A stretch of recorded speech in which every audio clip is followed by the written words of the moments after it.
పద్మజ గారు ఇంకా రాలేదట్టు. ఏమైనా అదే పద్మజ గారు ఇంకా రాలేదట్టు, మొదలు పెట్టమంటారా నన్ను? పెట్టు మోస్ట్ నీవు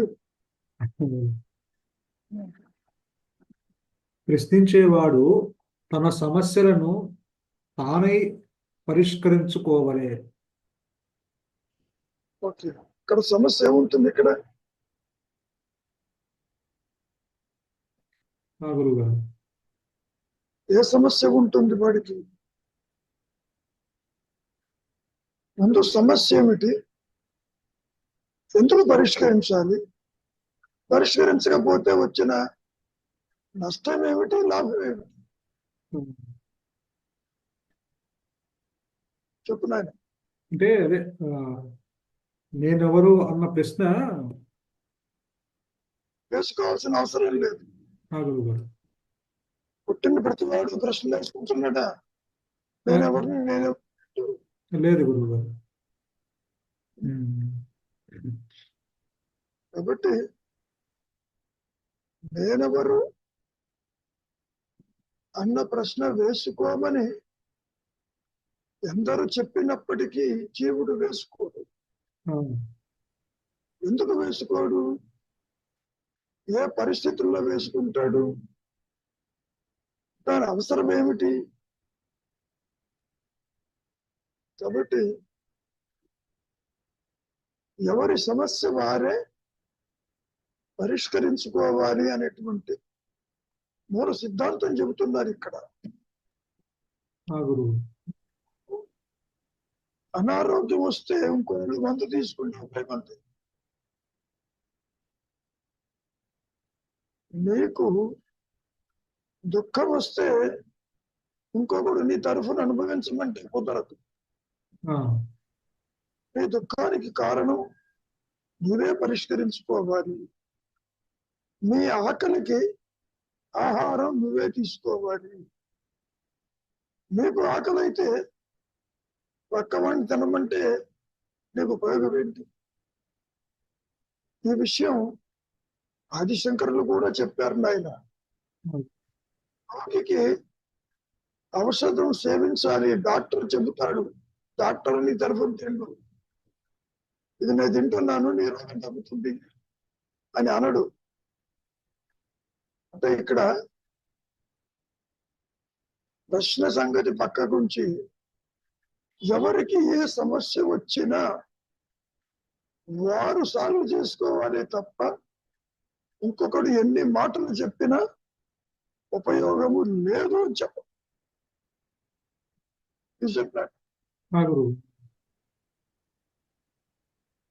are you getting the point? ఎందుకు చెప్పారు అక్కడ?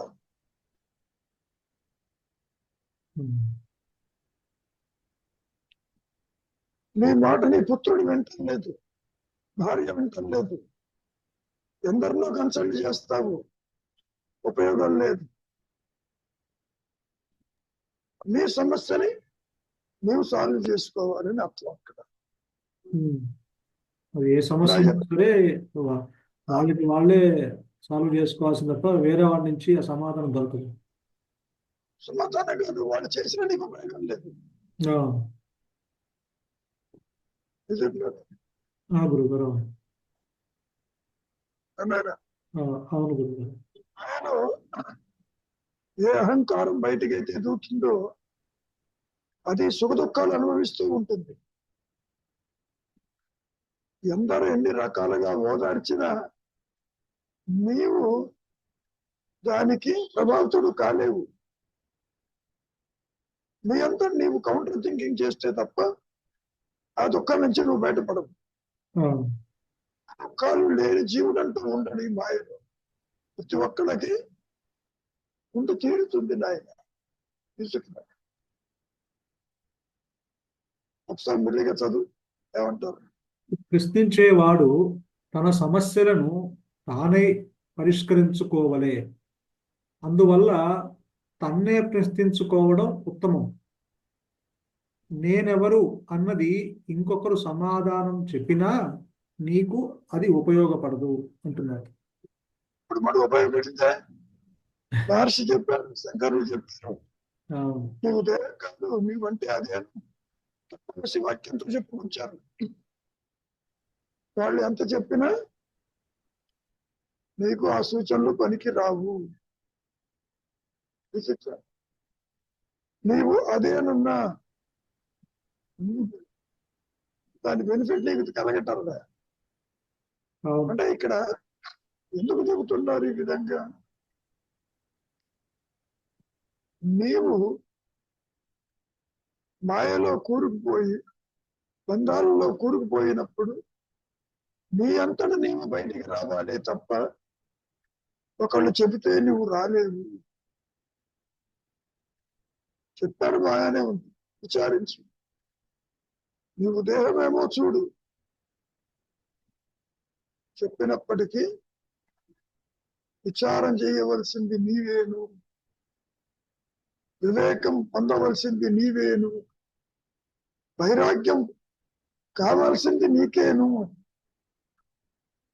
ఇంకోళ్ళకి వచ్చి నీకు ఉపయోగం లేదు. విచిత్రం. అవును. కాబట్టి ఈ మాయలో ఎవరెన్ని సూచించినా, మహర్షి కావచ్చు, ఎందరో గురువులు కావచ్చు, వారు చెప్పడం అయిపోయింది. నీవు వారు చెప్పినటువంటి వాటిని గ్రహించు. No problem. చెయ్యవలసింది నీవేను, బంధం నుంచి బయటపడవలసింది నీవేను, విచారం చెయ్యవలసింది కూడా నీవేను. నీకు దుఃఖం ఎందుకు కలుగుతుంది? అవిచారం వల్ల. ఆయన చాలా తేలిగ్గా చెప్పారు, బంధము లేదు, మోక్షం లేదు పొమ్మన్నాడు. బంధం లేదంటున్నారు, నీకేమో బంధాలు ఉన్నాయి. సో నిజంగా బంధం ఉన్నదా? మోక్షం అనేది ఉంటే అది ఏమిటి? నువ్వు విచారించాలే తప్ప మహర్షి చెప్పే ఉపయోగం లేదు అని చెప్పు.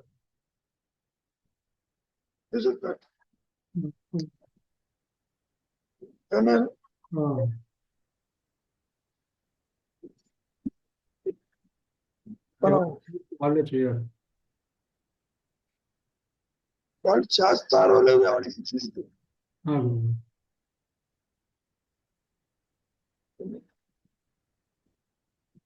మనం ఏ విధంగా తీసుకోవాలి?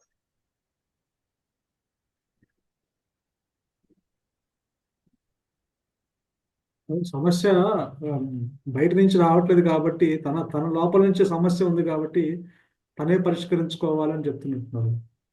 అది పాయింట్. నీ దృష్టికోణము మారాలి.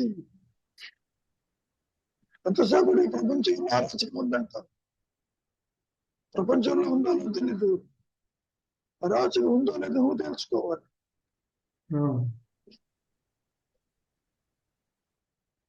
ఇప్పుడు భావశూన్య సద్భావ సుస్థితి అన్నారు. భావశూన్యానికి నువ్వు రావాలి. మహర్షి వచ్చి నీకు ఉపయోగం లేదు. ప్రపంచం కూడా రాదు కదా భావశూన్యానికి. ప్రపంచం కూడా భావశూన్యానికి రాదు కదా. అంటే బయట ఎక్స్పెక్ట్ చేస్తే బయట శూన్యం, అదే భావశూన్యత బయట నుంచి కూడా రాదు కదా అంటే.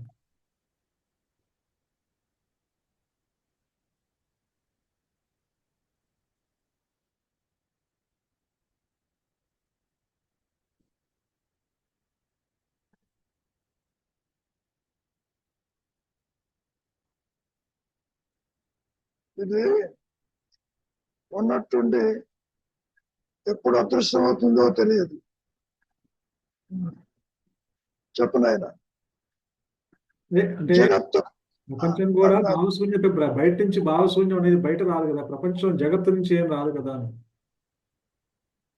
అసలు జగత్తు మిథ్య అన్నారనుకో, మిథ్య అవునా కాదా అని నువ్వు తెలుసుకోవాలి. అందరికీ జగత్తు చాలా సత్యంగా కనపడుతుంది. నేను అనుకుంటూనే జగత్తు కనపడుతుంది. దానికి శంకరులు ఏమన్నారు? దేహాత్మ బుద్ధి జనించిన తర్వాతనే స్థూల దేహానికి స్థూల జగత్తు కనపడుతుందని మహర్షి చెప్పారు. చెప్పినట్టు అది అవునా కాదా నీవు నిర్ణయించాలి. అంటే దీని అర్థం ఏంటి? Don't take it granted. whoever says whatever says, no, you have to judge things, you have to analyze things, you have to develop detachment, you have to avoid your reality అని అర్థం. వారెవరికి రియలైజేషన్ వస్తే నీకు ఉపయోగం లేదు. అప్పటికే ఒక సందర్భంలో మహర్షి అన్నారు, realized soul is very useful to the world అన్నారు. ఎట్లాగో నువ్వు వారు చెప్పింది ఆచరిస్తేనే, లేకపోతే నో యూస్.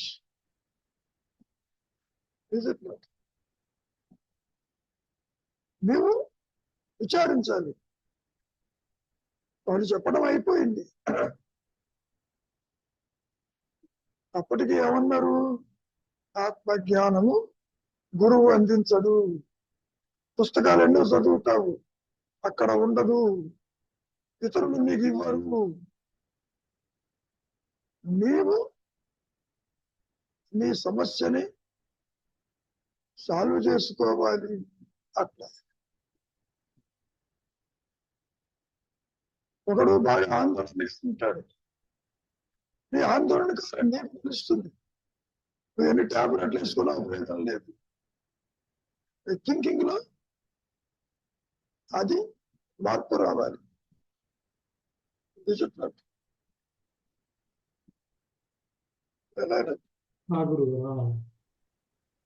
ఒకసారి మెల్లగా పూర్తిగా చదువు,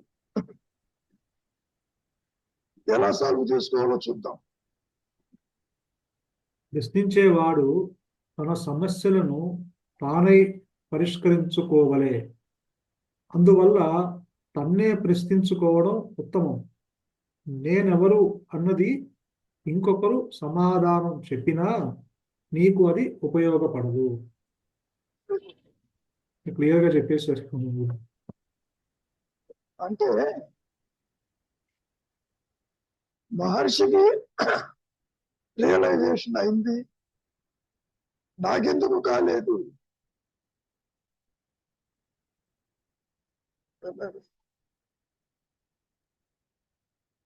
మహర్షి ఇల్లు వదిలిపెట్టి వెళ్ళాడు. నువ్వు ఇల్లు వదిలిపెట్టి వెళ్ళినా నీకు ఉపయోగం ఉండదు. తిరిగి మళ్ళీ వెనక్కి.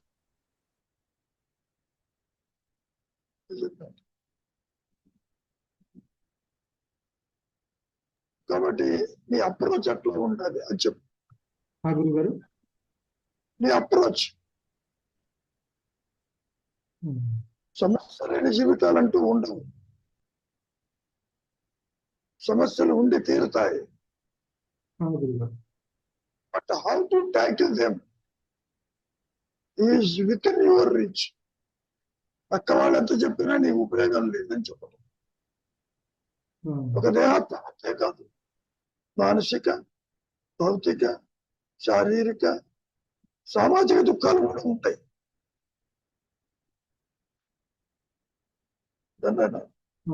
సమాజాన్ని ఎవరు పట్టించుకోవచ్చు, నీ సంస్థల నుండి గుర్తింపు రాకపోవచ్చు. అదే నీకు సమస్య. So you have to solve your problem అని చెప్పడం. ఇక్కడ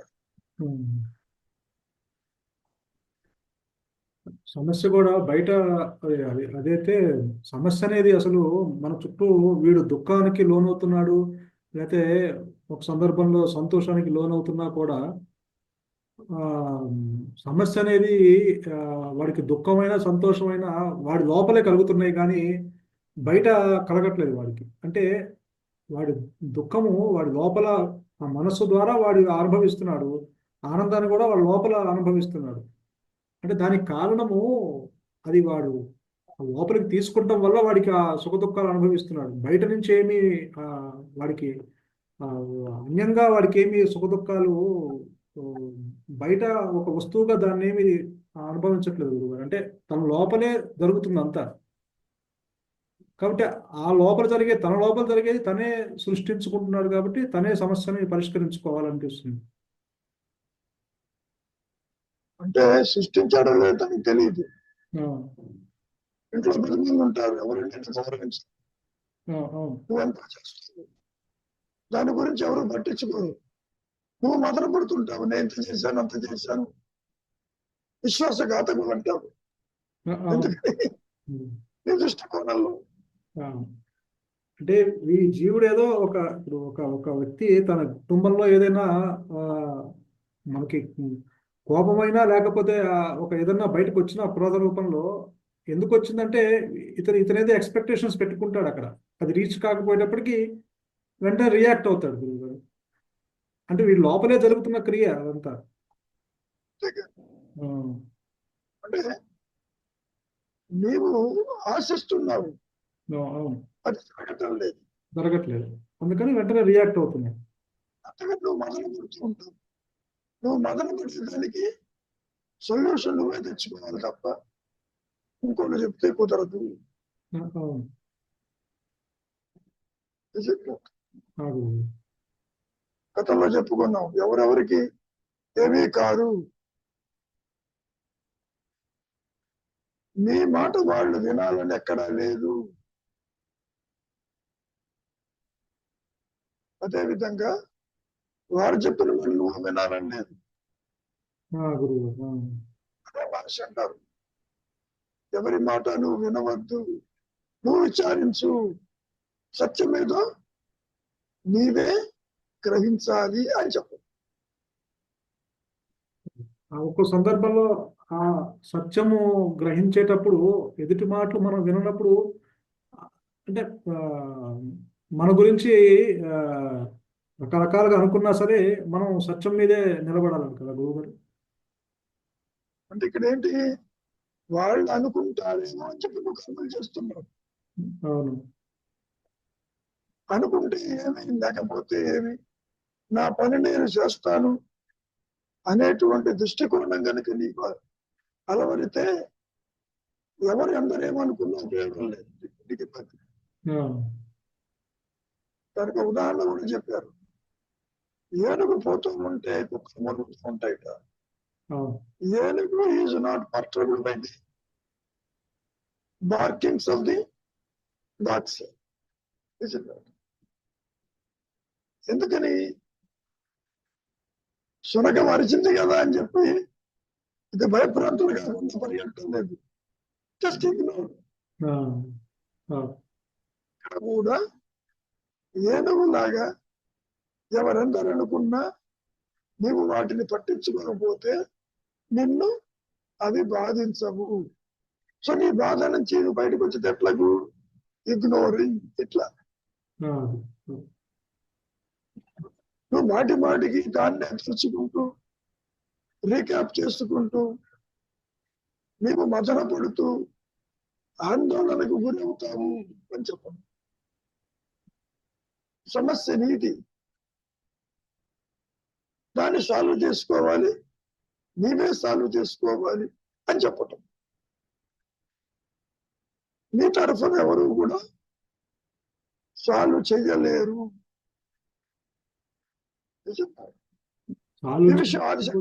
సమస్యని పరిష్కరించినా కూడా మళ్ళీ అది తన లోపల అది పోదు కదా, మళ్ళీ మధ్యవర్తిత్వం చేసినా కూడా అది పోదు కదా. ఎట్లా పరిష్కరిస్తాడు? అవును. నీ థింకింగ్ లో వచ్చినటువంటి వేరియేషన్ ని దాన్ని నువ్వు రివర్స్ చేస్తే తప్ప అవతల వాళ్ళు చెప్తే వచ్చేది కాదు కదా. శంకరులు నేను దేహం కాదు, నేను మనస్సు కాదు, నేను బుద్ధి కాదు, ఆయన నేతి నేతి అని చెప్పిన భగవాను నేనెవరు ఇప్పుడు క్వశ్చన్ వేసేది ఎవరు, నేనెవరని విచారణ చేసిన వాళ్ళు అంత చెప్పడం వరకు చెప్పారు. కానీ మళ్ళీ తన వ్యక్తిత్వంతో తనే ప్రశ్న వేసుకుంది. ఇప్పుడు ప్రశ్న వేసుకున్నంత మాత్రమేనా నీకు సమాధానం రాదు. ఫైనల్ గా ఏమిటి? ఒక అనుగ్రహం చేతనే నీకు సత్యం ప్రకాశిస్తుంది అందులో కూడా. బట్ ప్రయత్నం అయితే నువ్వు చెయ్యాలి. అహంకారం ఉన్నంత వరకు, వ్యక్తిత్వం ఉన్నంత వరకు నువ్వు బయటపడడానికి ప్రయత్నం చేస్తావు. అంటే ఒక అప్రోచ్ ఇచ్చి వెళ్ళారు వాళ్ళు. ఒక ఒక దారి ఒక అప్రోచ్, ఒక మార్గం చెప్పి వెళ్ళారు. ఆ మార్గాన్ని ఎవరి వ్యక్తిత్వాన్ని బట్టి వాళ్ళు అది చూస్ చేసుకొని ముందుకు వెళ్ళాల్సిందే కదా గురుగారు. ఇక్కడ సమస్య నీది, ఉమ్. నీవు దానికి సొల్యూషన్ చూసుకోవాలి తప్ప ఎవరు నీకు సహాయం చెయ్యరు అని చెప్పటం.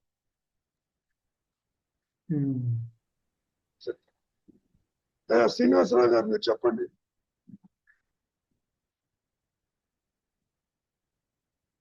How far you depend upon others?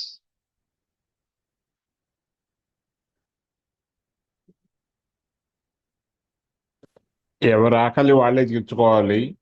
ఆకలి అందరికీ ఒకటే అయినా కూడా ఆకలి తీర్చుకునే విధానం వేరుగా ఉంటుంది. ఒకటి పళ్ళు తింటే చాలు, ఒకటి పాలు తింటే చాలు, ఒకరికి వెజిటబుల్ కావాలంటాడు, ఒకటి నాన్ వెజ్ కావాలంటాడు.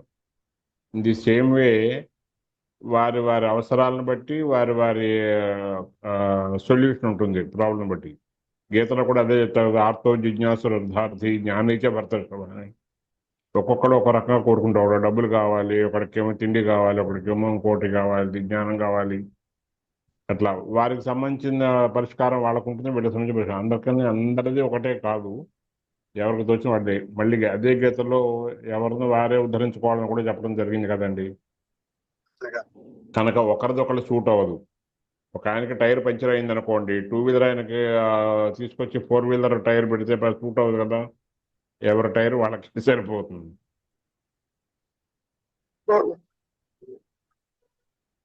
అంచేత ఎవరి సొల్యూషన్, ఎవరి పరిష్కారం, ఎవరి సమస్యకి వాళ్ళే వెతుక్కోవాలి తప్ప ఒకరిది ఒకరికి సూట్ అవ్వదు.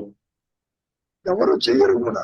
అసలు రెండు, ఈయనకి కష్టం ఉందన్న సంగతి ఆయనకి మాత్రమే. ఆ కష్టం కూడా ఉండొచ్చు, ఉండకపోవచ్చు. ఒక ఆయన నాకు ఆత్మ సాక్షాత్కారం కావాలి, ఇదేదో చావు పుట్టుకలు ఏంటో ప్రపంచం ఏంటో తెలుసుకోవాలని చెప్పి అనుకుంటాడు. ఇంకో ఆయనకు అదేం పట్టదు. పెళ్ళాం బిడ్డలు పోషించుకోవటమే జీవన సమస్య. పెళ్ళాం బిడ్డలు పోషించుకోవడం కోసమే ఆయన జీవితం అంతా ఖర్చు పెడతాడు. ఆయనకు అంత మించి వేరే పని లేదు, అదే ప్రయారిటీ. ఇంకొక ఆయనకి అది ప్రయారిటీ కాదు. సింపుల్గా ఇల్లు వాకిలు వెళ్ళిపెట్టేసి భగవాన్ లాగా వెళ్ళిపోతాడు అప్ప అనుకుంటూ.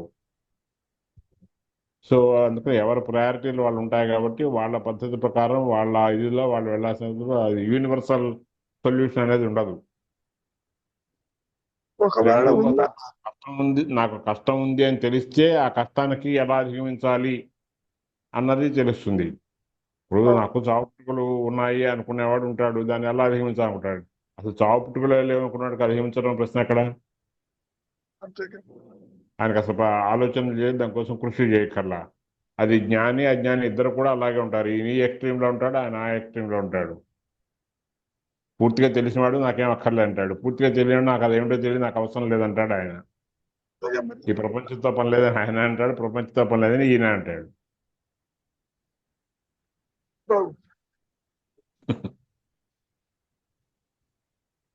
సరోజ, ఇంకేమైనా ఉందా? మీ సమస్యలు ఎవరన్నా సాల్వ్ చేశారా?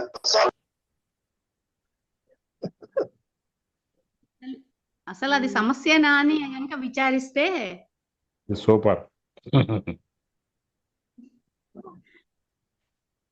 అంతే, అది కాదు అని తెలిసిపోతుంది గురువుగారు. అది విచారిస్తే నిజంగా గనక సిన్సియర్ గా జెన్యున్ గా విచారిస్తే ఇది సమస్యనా అని, ఒక సమస్య వచ్చింది అని అనుకున్నాం అనుకోండి, ఇది సమస్యనా అని తరచి ఆలోచిస్తే అక్కడ పరిష్కారం దొరుకుతుంది అని నేను అనుకుంటున్నాను గురువుగారు.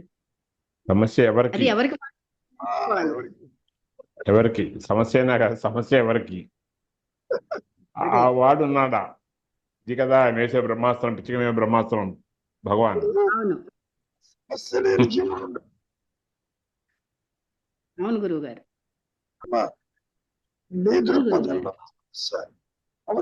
కాదు. అవును గురువు గారు. మాయలో ఎవరి సమస్య వాళ్ళది, ఎవరి దుఃఖాలు వాళ్ళది, ఎవరి అవుట్లుక్స్ వాళ్ళది, ఎవరి జయం వాళ్ళది.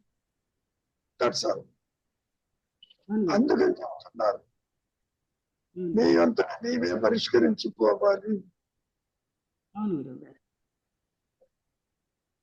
లేదా నీ అంత నువ్వే అనుభవించాలి, ఇక్కడ అనుభవించాలి. అవును గురుగారు. ఇప్పుడు బంధం ఉన్న చోట దుఃఖం ఏర్పడుతుంది. అవునండి. వాడు లేని వాడు ఎవరు ఉండరు. కానీ వాడు కనపడినప్పుడు నువ్వు దుఃఖానికి లోనవుతావు. ఆ దుఃఖానికి లోనైతే ఎవరు ఎన్ని మాటలు చెప్పినా ప్రయోజనం లేదు. సంతోషం నీవు ఉండదు. దుఃఖాన్ని అంటే మార్గం వెతుక్కోవాలి. అంతే నిజంగా. అంతే అవును గురువు గారు. అమ్మా, ఆ గురువు గారు.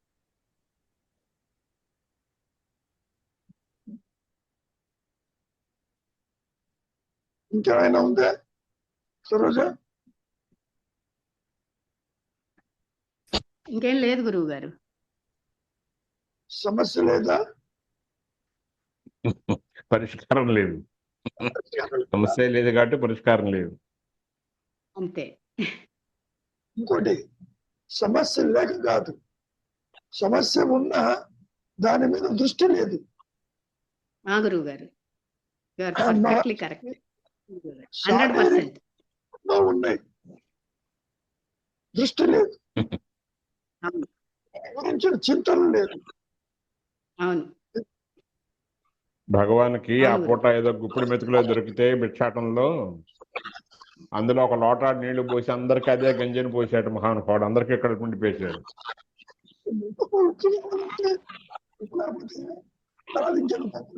ఆయన సమస్య లేదు, సమస్య కాల, సమస్యకి పరిష్కారం అవును. కూడా చూపించాడు. అందరికి కడుపు నింపించాడు. కాబట్టి కోరిక లేకుండా జీవించడం అనేది నువ్వు ఏర్పరచుకోని అర్థం. అవునండి. కావాలి కోరిక వల్ల సమస్య వస్తుంది. దూరతో ఇది బాగుంటుంది. ఉమ్. అమ్మా, అవును గురువు గారు. కాబట్టి ఇక్కడ విచారమే కాదు, అనుక్షణము మీకు వచ్చే ప్రతి ఆలోచన ఒక సమస్య కిందే ఉంటుంది. ఆ గురువు గారు. కాసేపు గాలి రాలేదనుకో కప్పు వస్తుంది అనుకుంటారు, ఉమ్. కరెంట్ ఉండదు, ఫ్యాన్ వేయడానికి ఉండదు. సమస్య నీది. అవునండి. నువ్వు ఎంత బయట పరిగెత్తినా గాలి లేదు అక్కడ. అవును కాబట్టి సమస్యని నీవు, అది ఉందో లేదో తెలియదు, కానీ నువ్వు సమస్యగా ఫీలవుతున్నావు. ఆ ఉమ్. సమస్య సాల్వ్ చేసుకోవాలని చెప్పడం. అవును గురువు గారు. ఏమ్మా, అవును గురువు గారు. ఎక్కడికో ప్రయాణం అయిపోవచ్చు, బయలుదేరుతావు, ఒక్క వాహనం దొరకదు, అవును అదురుతూ ఉంటుంది.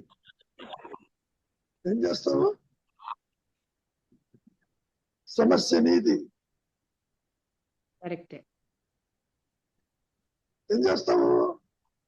నడిచిపోవడానికి ప్రయత్నం చేస్తావు. దూరం అంతే కదా. ఎంతైనా.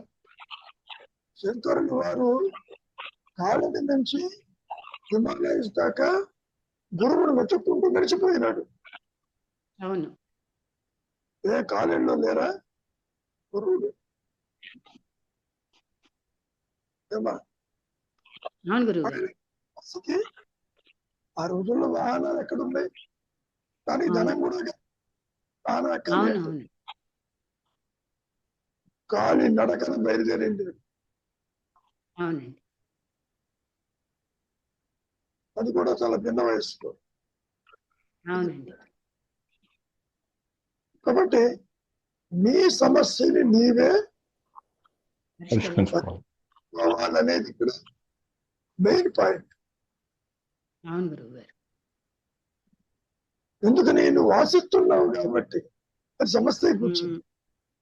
అవును ఆశించడం లేదు, ఆ సమస్య లేదు.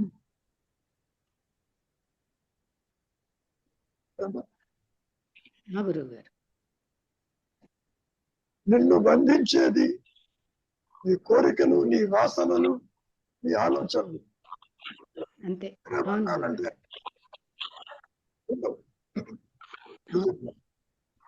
అవునండి. ప్రతి ఒక్కరూ కోరికలు వెంట వెళతారు, ఇబ్బందులు పడుతూ ఉంటారు, ఆశించింది జరగదు. అవునండి. మరి నీవు అశాంతికి లోనవుతున్నావు. ఈ అశాంతికి కారణం నీ ఆలోచన. అంతే. నీవు ఎవరిని మార్చలేవు, పరిస్థితులు నువ్వు మారటం తేలిక. అవునండి. భగవాన్ కూడా అదే చెప్పారుగా. కాబట్టి నీవు మారు. నిన్ను బాధించని చోట నువ్వు నిలిచి ఉండు, నీకు ఇబ్బంది అవును. ఉండదు. అవును కాబట్టి గురువు గారు. పరిష్కారం నీ చేతుల్లో ఉందని చెప్పగలుగుతాం. అవునండి. ఏమైనా అవును గురువు గారు. ఇంకేమైనా ఉందా కవి? ఆ, గురువు. లేని ఏదన్నా ఉంటే చెప్పుకోని. అంటే శంకరులు కూడా వాళ్ళ సన్యాసం తీసుకున్నప్పుడు చిన్నప్పుడు తల్లి ఒప్పుకోకపోతే తన సమస్యను ఆ నదిలో ముసలి రూపంలో తన సమస్యను తనే పరిష్కరించుకున్నాడు కదా గురుగారు. సన్యాసం తల్లి తీసుకోకపోతే అక్కడ తల్లేమో వద్దంటుంది, తనేమో తీసుకోవాలి. ఆ నదిలోకి వెళ్ళి ముసలి పట్టుకొని ఏదో జరిగింది కదా గురుగారు. ఆ సమస్యను తనే పరిష్కరించుకున్నాడు. అలానే భగవాన్ కూడా తల్లి వచ్చి రమ్మంటే అక్కడ సమస్య, తల్లి వచ్చి ఇంటికి రమ్మంటుంది, భగవాన్ ఏమో మౌనంలో ఉన్నారు. పలక మీద రాశాడు ఏది త్వరగా జరుగుతుందని, తన సమస్యను అక్కడ కూడా తనే పరిష్కరించుకున్నారు. ఉండటమే పరమాత్మ పరబ్రహ్మము జీవులని వారి వారి కర్మానుసారం ఆడిస్తూ ఉంటాడు. ఏది జరగాలో జరుగుతుంది, నువ్వు వాడి జోలికి పోవద్దు. అవును. ఏం చేయమంటే మౌనమే శరణ్యం అన్నాడు అక్కడ కూడా. ఉమ్. నువ్వు దేన్ని ఆపలేవు. ఇది గురువు గారు. ఇక్కడ కూర్చునే బదులు పదల్లోనే కూర్చో, ఇంటికి వచ్చేయమంటుంది. అది అయ్యే పని కాదు. నీ దారిని వెళ్ళమన్నాడు పైగా. అవును. ఆ సందర్భంలో చెప్పాడు, జీవుల్ని ఆడిస్తూ ఉంటాడు. ఏది జరగకూడదు ఎంత ప్రయత్నం చేసినా ఉపయోగం లేదు పొమ్మన్నాడు. ఇది చెప్పాడు. అవును గురువు గారు. అలానే ఆశ్రమం యొక్క నిర్వహణలో అది కోర్టు కేసు దాకా వెళ్ళినా కూడా మీ మీకు కావాలంటే మీరు తీసుకోండి, నేను బయటికి వెళ్ళిపోతా అన్నట్టుగా తన సమస్యను అక్కడ వదిలేశాడు కదా, నాకు సంబంధించింది అంతే.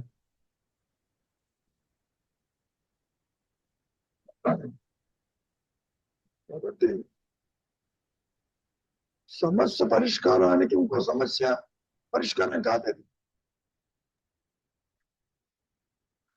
సామాన్యంగా ఈ దైనందిక జీవితంలో ఒకడు అప్పులు పాలవుతూ ఉంటాడు, ఇంకో అప్పు తీసుకుని అప్పు తీరుస్తూ ఉంటాడు. అప్పు చేసి అప్పు తీర్చడం అనే సమస్య అనుకుంటాడు. ఆ, అప్పటికప్పుడు ఇది అడగడు, ఆ, రేపు పొద్దున వాడికి ఎలా ఇస్తాడు, కొంచెం తీసుకుంటాడు. అటువంటి క్యారెక్టర్స్ మనం ప్రతి ఒక్కరు చూస్తూ ఉంటాం దైనందిక జీవితంలో. ఆ, they survive only on borrowings. Um. ఏమైనా అవును గురువు.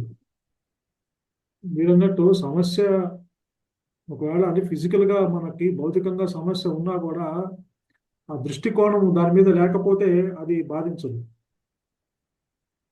అంటే కొన్ని ఎసెన్షియల్ థింగ్స్ ఉంటాయి, నాకు వాటిని ఏ విధంగా నువ్వు సంపాదించాలి, బ్రతకాలి. సో సొల్యూషన్ అంటూ నీకు ఎవరు చెప్పరు. గురువు.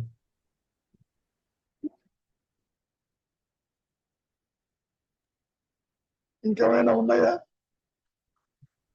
అయ్యా వెంకట్రావు గారు, కింద throw some light on problems. Problem లేని జీవితం ఉండవు. ప్రతి ఆలోచన ఒక ప్రాబ్లమే. ఏం లేదు ఏం లేదు అంటాం.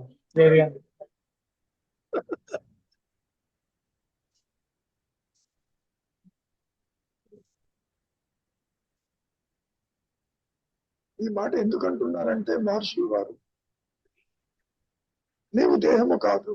ఎస్, దేహం అవునా కాదు నువ్వే తెలుసుకోవాలి అని చెప్పరు. ముక్తి అనేది విడిగా రాదు. ఇప్పుడు కూడా నీవు ముక్త స్థితిలో ఉన్నావు. నేను అంటే ఆ జ్ఞానమేమి,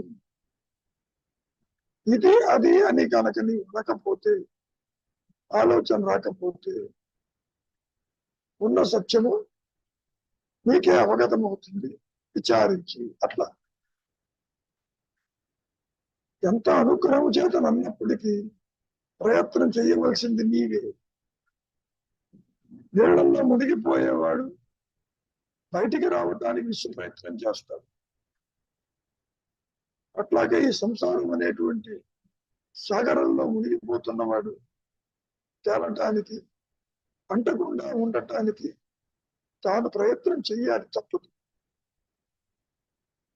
ఆ ప్రయత్నం చేసే ప్రాసెస్ లో అనుగ్రహం అనుకూలించి ఒడ్డున పడతాడు. అట్లా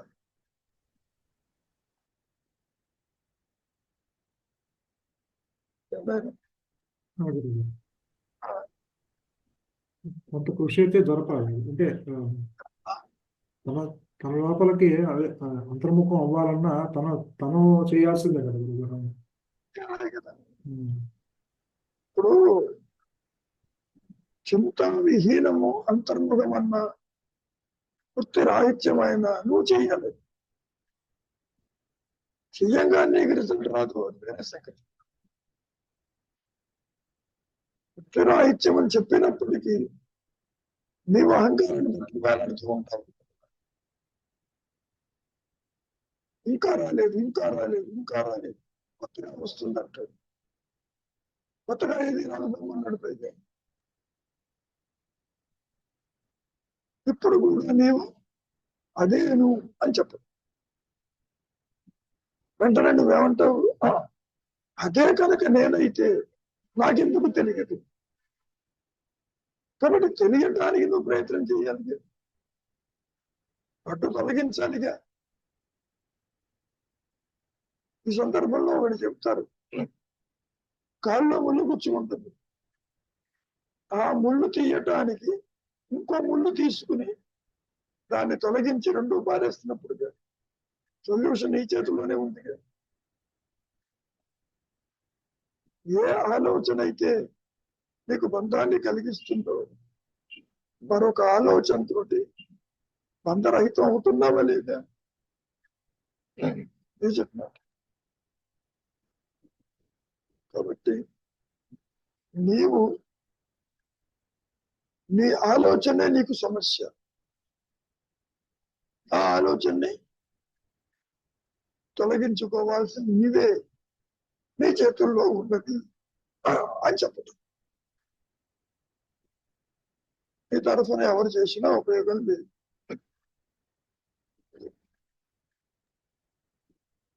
రాగంలో ఉండాలా,